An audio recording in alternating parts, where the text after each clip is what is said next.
We are in the dog days of summer. That's a 40-day period from July 3rd to August 11th. And it's typically the hottest and most humid time of the year.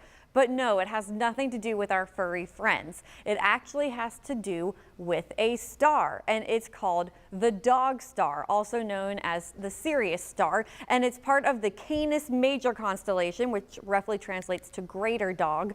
The Dog Star is the nose of this dog-looking constellation. So why do we call it the dog days of summer when it has to do with this dog star? The dog star would rise with the sun during the hottest part of the year. The Greeks and the Romans noticed that, and they saw that it was very bright, and so they thought that star must also give off heat like the sun. Therefore, that is why it's the hottest part of the year. So the Romans said it's the days of the dog star, and that eventually evolved to dog days. Of course, we know the dog star does not give off heat. It's just due to the tilt of the earth and why it's the hottest.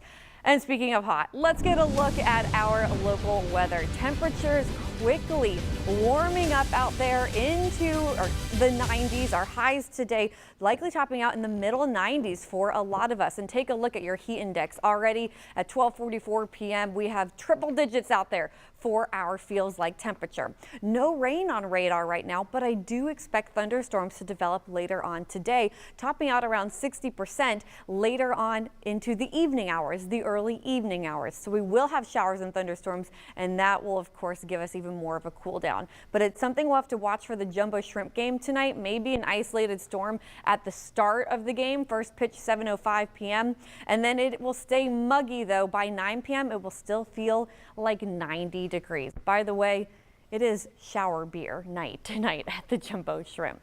Our hot temperatures are sticking around. Again, the dog days of summer.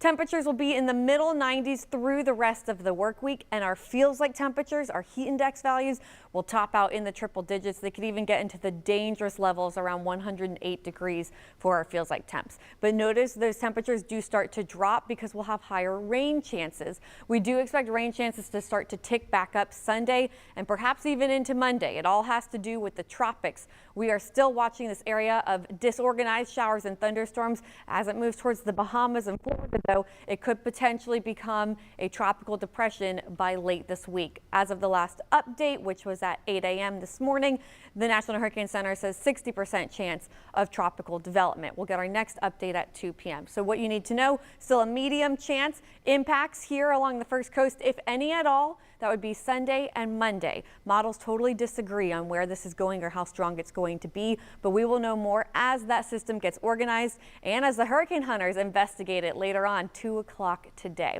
So make sure to check back in. Right now we have our 7-day most accurate forecast, but those rain chances Sunday and Monday, it all has to do with what happens in the tropics. So we will keep you updated.